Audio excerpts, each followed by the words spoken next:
మిత్రులందరికీ జై శ్రీరామ్. మిత్రులారా, హిందూ బంధువులారా, ఒక విషయాన్ని మాత్రం స్పష్టంగా అర్థం చేసుకొని ఆలోచించి అప్రమత్తంగా ఉండకపోతే భవిష్యత్తులో చాలా ప్రమాదం. మీరేమనుకుంటా ఉన్నారంటే మెజార్టీగా ఉన్నాం కదా, మమ్మల్ని ఎవడేం చేస్తాడు అని చెప్పేసి ఒక భ్రమలో బతుకుతున్నారు హిందూ సమాజం. ఒక్కసారి ఆ యొక్క భ్రమను వీడి భారతదేశంలో ఏ రాష్ట్రంలో ఏ జిల్లాలో హిందువులపైన దాడులు జరగలేదు, హిందువుల ఆలయాలపైన దాడులు జరగలేదో ఒక్కసారి గుర్తు తెచ్చుకోండి. ఈరోజు అనవసరంగా ఉద్దేశపూర్వకంగా మరి కావాలని రెచ్చగొట్టి దాడులు చేస్తూ ఉన్నారంటే భవిష్యత్తులో ఏం జరగబోతా ఉందో ఒకసారి అర్థం చేసుకోండి. ఎక్కడైతే వారి యొక్క జనాభా పెరుగుతూ ఉందో అక్కడ హిందువులపైన దాడులు మొదలవుతా ఉన్నాయి. ఈరోజు బంగ్లాదేశ్ లోపల ఆలయాలపైన, అటువంటి హిందువులపైన, హిందూ స్త్రీలపైన దాడులు జరుగుతూ ఉన్నాయి, అత్యాచారాలు చేస్తూ ఉన్నారు మన ఆడబిడ్డల్ని అని చెప్పేసి ఈరోజు మన భారతదేశంలో వారికి మద్దతుగా ధర్నాలు, ర్యాలీలు చేస్తూ ఉన్నాం. చేయాల్సిందే, వాళ్ళకు మేమున్నాము, మీ పక్క దేశంలోని ఒక భరోసాని కల్పించాల్సిందే, తప్పు లేదు. కానీ అదే సమయంలో నీ దేశంలో ఈ భరతగడ్డ పైన, ఈ భారతదేశం లోపల హిందువులపైన ఏం జరుగుతూ ఉంది ఒక్కసారి ఆలోచించారా? అంతెందుకు రెండు తెలుగు రాష్ట్రాల లోపల ఏ జిల్లాలో గొడవ జరగలేదు ఒక్కసారి ఆలోచించండి. కర్నూలు జిల్లాలో జరగలేదా? చిత్తూరులో జరగలేదా? కృష్ణా జిల్లా పక్కన పెడన గ్రామం లోపల చిన్న గొడవ మొదలైతే చుట్టుపక్కల ఉన్నటువంటి గ్రామాల నుంచి వేలాది సంఖ్యలో ముస్లింలు ఆ పెడన గ్రామానికి చేరి హిందువులపైన దాడులు చేశారు, హిందువులను బెదిరించారు, హిందువుల ఆలయాలపైన దాడి చేశారు. ఎంత పెద్ద ప్రమాదం చూడండి. ఆ సమయం లోపల హిందువుల చొరబడి హిందూ స్త్రీలపై అత్యాచారం చేసిన దిక్కు లేదు. ఎందుకంటే ఆ స్థాయిలో సంఖ్య అక్కడికి వచ్చింది. ఆ విషయం కూడా 4-5 రోజుల తర్వాత కానీ బయటికి రాలేదంటే అధికారులు కూడా ఆ విషయాన్ని అట్లా కప్పి ఉంచారు. ఇటీవల నిన్నగాక మొన్న ఆంధ్రప్రదేశ్ రాష్ట్రంలోని గురజాల ప్రాంతంలో టిప్పు సుల్తాన్ జయంతి సందర్భంగా వేలాదిగా ముస్లింలు తలవార్లు పట్టుకొని రోడ్డు మీదకి వచ్చి హంగామా చేస్తూ బహిరంగంగా మా నవాబుల జోలికి వస్తే గురజాలను తగలబెట్టేస్తామని చెప్పేసి హంగామా సృష్టించి మరి బ్యానర్ల మీద కూడా ఫ్లెక్సీల బ్యానర్ల మీద కూడా మా నవాబుల జోలికి వస్తే గురజాలను తగలబెట్టేస్తామని చెప్పి ఓపెన్గా అక్కడ రాసి బెదిరిస్తూ ఉన్నారంటే ఏం జరుగుతూ ఉంది ఒక్కసారి ఆలోచించండి మిత్రులారా. ఇప్పుడు అన్నమయ్య జిల్లా రాయచోటి పట్టణంలో అయ్యప్ప స్వాముల భక్తులు అక్కడ వారి యొక్క పూజా కార్యక్రమం తర్వాత రథోత్సవ భాగంగా మసీదు ముందు నుంచి ఆ ఏరియా నుంచి వెళ్తూ ఉంటే ఇక్కడి నుంచి వెళ్ళకూడదని చెప్పేసి అయ్యప్ప భక్తులు ప్రయాణిస్తున్న బస్సు పైన మూకుమ్మడిగా వందలాదిగా వేలాదిగా అక్కడికి చేరి దాడి చేశారంటే ఏం జరుగుతుంది? ఈ దేశం లోపల హిందువుని బ్రతకడానికి వీలు లేదన్నట్టుగా, జీవించడానికి భూమి వీలు లేదన్నట్టుగా వాళ్ళు కవ్వింపు చర్యలకు పాల్పడతా ఉన్నారు. ఆ యొక్క అయ్యప్ప భక్తులు చేసిన నేరం ఏంటి? బస్సులో ఆ ఏరియా నుంచి ప్రయాణించడమే తప్ప ఈ ఏరియా నుంచి వెళ్ళకూడదు అని చెప్పేసి దాడి చేశారంటే బస్సు మీద పరిస్థితి ఏంటి ఒకసారి అర్థం చేసుకోండి. రాను హిందువులకు ఈ భూమి మీద కావచ్చు, ఈ దేశంలో బ్రతకడానికి వీల్లేదు అనే విధంగా వాళ్ళు స్టెప్ బై స్టెప్ ముందుకు వస్తూ ఉన్నారు. ఈ సమయంలో కనుక నీవు జాగృతం కాకపోతే, నీ చుట్టూ ఉన్న సమాజాన్ని జాగృతం చేసి భవిష్యత్తులో జరగబోయే దాడులకు నువ్వు సంసిద్ధంగా ఉండకపోతే, వారి యొక్క దుర్మార్గుల దాడులను అడ్డుకోవడానికి నువ్వు సిద్ధంగా ఉండకపోతే నీ భవిష్యత్తు చాలా ప్రశ్నార్థకరంగా మారబోతుంది. ఇది యథార్థం.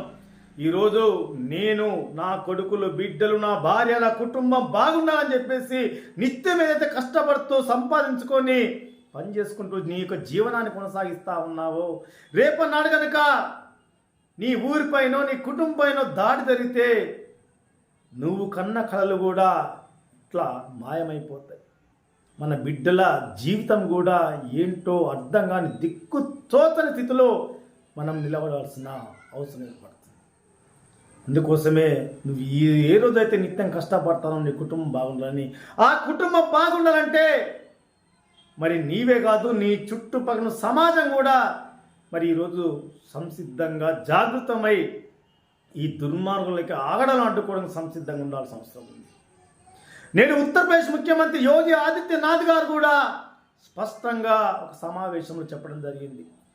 500 ఏళ్ల క్రితము బాబరు అయోధ్యలో, అదేవిధంగా సంబాల్ ప్రాంతంలో దేవాలయాలు కూల్చి అక్కడ నుండి హిందూ సమాజం పైన ఎలాంటి దుర్మార్గం హింస కొనసాగించాడో అదే హింస ఈరోజు బంగ్లాదేశ్లో జరుగుతూ ఉంది.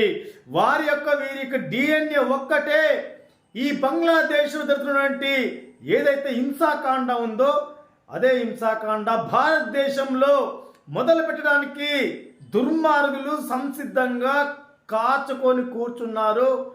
హిందూ సమాజం అంతా సంఘటితంగా లేకపోతే బంగ్లాదేశ్లో హిందువులకు పట్టిన గతి ఇక్కడ కూడా మొదలు కాబోతుంది. కాబట్టి ఖచ్చితంగా భవిష్యత్తు పట్ల ఎరుక ఉండి జరగబోయేటువంటి ఈ దుర్మార్గాలను అడ్డుకోవడానికి, వాళ్ళు చేయబడిన దుర్మార్గ కార్యక్రమాలు అడ్డుకోవడానికి హిందూ సమాజం సంఘటితంగా ఉండాలా. లేకపోతే బంగ్లాదేశ్లో హిందువులకు పట్టిన గతే ఇక్కడ కూడా పడుతుందని చెప్పేసి ఒక యోగి ఆదిత్యనాథ్ లాంటి వారు, ఒక ముఖ్యమంత్రి లాంటి వారు కూడా భవిష్యత్తుని ఉద్దేశించి మాట్లాడుతూ ఉన్నారంటే మనము ఈ యొక్క ప్రమాద స్థాయి ఎక్కడి దాకా వెళ్తూ ఉందో ఒకసారి ఆలోచించుకోవాలి. ఎందుకు పదే హిందూ సమాజం జాగృతం కావాలా, మీ చుట్టుపక్కల జాగృతం చేయండి అని చెప్పేసి ఎందుకు మాట్లాడుతూ ఉన్నామంటే హిందూ సమాజం పైన కావచ్చు, హిందువు పైన కావచ్చు, నీ కుటుంబం పైన కావచ్చు దాడి జరిగితే నీకు సపోర్టుగా వచ్చి నిలబడడానికి ఏ ఒక్క రాజకీయ నాయకుడు ముందుకు గుర్తుపెట్టుకోండి. ఎందుకంటే గత కొన్నేళ్ళుగా చూస్తూ ఉన్నాం, హిందువుల పైన దాడులు జరిగిన, హిందూ ఆలయాల పైన దాడులు జరిగిన ఏ ఒక్క రాజకీయ నాయకుడు నోడు మెదపడు, చూసి చూడనట్టు వెళ్ళిపోతారు. ఒక విషయాన్ని మనం కావాలని అతను దృష్టిని తీసుకెళ్ళినా కానీ పట్టించుకున్న పాపన పోడు. అదే ఒక మైనార్టీలకు ఏదైనా అయితే హడావుడిగా హంగామా చేస్తూ అధికార యంత్రాంగాన్ని అక్కడికి పంపించి వాళ్ళు వాహనాల్లో మరి పెద్ద స్థాయిలో స్పందిస్తూ పేపర్ స్టేట్మెంట్లు, మీటింగులు, మీడియా చర్చలు ఇవన్నీ జరుగుతాయి. కానీ హిందువుల మీద ఏం జరిగినా, హిందూ ఆలయాల మీద జరిగినా ఎవ్వడూ నీ దగ్గరికి రాడు. అలాంటి ఆశలే మానుకోవాలి. నీకు నీవే ధైర్యం. నీ చుట్టుపక్కల ఉన్నటువంటి హిందూ సమాజాన్ని జాగృతం చేస్తేనే వారు నీకు ధైర్యంగా మారుతారు. కలిసికట్టుగా ఉంటేనే ఇలాంటి దుర్మార్గుల యొక్క ఆటలకు చెక్ పెట్టవచ్చు. దయచేసి ఇప్పటికైనా ఆలోచించండి. ఈరోజు రాయచోటి పట్టణంలో జరిగినటువంటి అయ్యప్ప స్వాముల మీద దాడి ఇది పెద్ద స్థాయిలో హిందూ సమాజానికి ఒక హెచ్చరిక. కృష్ణా జిల్లా పక్కన పెడవలో మరి ఆ హిందువుల పైన గ్రామంలో చుట్టుపక్కల గ్రామాల నుంచి వచ్చి దాడి చేశారంటే అది ఒక హెచ్చరిక.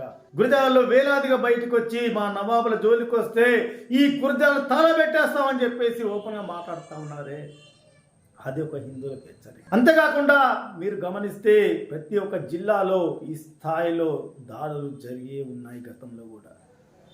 కాబట్టి మిత్రులారా, హిందూ బంధువులారా, ఒక్కసారి మీరు కళ్ళు తెరిచి రాబోయే ప్రమాదాన్ని పసిగొట్టి అప్రమత్తంగా ఉండాలని చెప్పేసి కోరుకుంటూ, అదేవిధంగా హిందూ సమాజానికి నేను పదే ఒక మాట చెప్తే ఎందుకో వాళ్ళకు నచ్చట్లేదు. ప్రతి ఒక్కరు కూడా ఈరోజు సోషల్ మీడియా మాధ్యమంగా మనము ఎన్నో మాటలు మాట్లాడుతాను, జరిగిన కార్యక్రమాలు చెప్తా ఉన్నాం, చెప్పండి తప్పులేదు. కానీ అందరూ కూడా సోషల్ మీడియాలో వేదికగా అక్కడే మనమంతా మరి బందీ అయిపోతా ఉన్నాం. కానీ ప్రత్యక్షంగా దాడులు జరిగినప్పుడు, ప్రత్యక్షంగా వాళ్ళు వచ్చి దాడులు చేసినప్పుడు మరి ఎవరు వారికి సపోర్ట్గా నిలబడాలి? నేను చెప్పేది ఏంటంటే, ఏదైతే మన సోషల్ మీడియా మాధ్యమంగా ఏదైతే మనం మాట్లాడుతూ ఉన్నామో జాగృతం కావాలి, వాళ్ళ యొక్క దాడులను ఎదుర్కోవాలి, మన ధర్మాన్ని రక్షించుకోవాలని చెప్పేసి మన సోషల్ మీడియా మాధ్యమంగా ఏదైతే చెప్తా ఉన్నామో దాన్ని మాటలలో కాకుండా ఆచరణలో పెట్టి స్థానికంగా ప్రత్యక్షంగా క్షేత్రస్థాయిలో ఎక్కడైతే సమస్య ఉందో, ఎక్కడ దాడులు జరుగుతూ ఉన్నాయో అక్కడికి వెళ్ళి సపోర్ట్ నిలబడి వాళ్ళకి రక్షణగా నిలిచి మరి వారికి ధైర్యాన్ని కల్పించాలి. మేమున్నాము, మీరు భయపడకని చెప్పి ఒక ధైర్యాన్ని కల్పిద్దామని చెప్తా ఉన్నాను. అది నచ్చట్లేదు. హిందూ సమాజం అంతా కూడా ఎవరైతే ఈ వీడియోలు పెట్టి నానా హంగామా సృష్టిస్తూ ఉన్నారు. అలాంటి వారికి మద్దతు చేస్తూ ఉన్నారు, అలాంటి సపోర్ట్ చేస్తూ ఉన్నారు. చాలామంది నాకు తెలిసిన వ్యక్తులు, కట్టగా ఉన్నటువంటి హిందూ వ్యక్తులు, ధర్మం కోసం పనిచేసేటువంటి వ్యక్తులు, దేనికైనా సిద్ధపడే వ్యక్తులు చాలామంది బయటకు వచ్చి కొట్లాడి కేసుల మీద వేసుకొని సపోర్టు లభించక మరి వాళ్ళ జీవితాలు ఇంటికి కాకుండా ఇటు ధర్మానికి కాకుండా ఆగిపోయినటువంటి చాలామందిని నేను చూశాను. అందుకోసం నాకు ఈ బాధ. ఎవరైతే క్షేత్రస్థాయిలో వెళ్ళి సమస్యలు ఉన్న ప్రాంతంలో కొట్లాడుతూ ఉన్నారో అలాంటి వారిని ప్రోత్సహిస్తే తప్ప ధర్మం బతకదు. హిందూ ధర్మాన్ని రక్షించడం వాళ్ళు ముందుకు రారు. అయితే హిందూ ధర్మరక్షణ కోసం ఇలా పోరాడే వాళ్ళు బయటకు వచ్చిన వాళ్ళకు ఈ యొక్క సహకారం, సపోర్ట్ లభించక వాళ్ళంతా ఆగిపోతూ ఉన్నారు. అలాంటి వారిని ప్రోత్సహించాలి ఖచ్చితంగా. ఎందుకంటే మనము ఎప్పుడైతే క్షేత్రస్థాయిలో సమస్య ఉన్న ప్రాంతానికి వెళ్ళి ఆ హిందూ సమాజానికి మద్దతుగా మనం నిలుస్తామో అప్పుడు స్థానికులలో ఒక ధైర్యం వస్తుంది. ఇలాంటి దుర్మార్గుల యొక్క నీచపు క్రీడను ఎదుర్కోవడానికి సిద్ధంగా ఉంటారు. దయచేసి మిత్రులారా, జరుగుతున్న ఘటనల నేపథ్యంలో మరి అందరూ కూడా అప్రమత్తంగా ఉండాలా. మనము కలిసికట్టుగా వెళ్ళి ఎవరి మీద దాడి చేయడానికి కాదు, వాళ్ళంతా వేలాదిగా గుంపులుగా నీ మీద దాడి చేయడానికి, నీ కుటుంబం మీద దాడి చేయడానికి వస్తే వారిని ఎదుర్కోవడానికి మీరు సిద్ధంగా ఉండాల్సిన అవసరం అని చెప్పి కోరుతూ, జై శ్రీరామ్, భారత్ మాతాకి.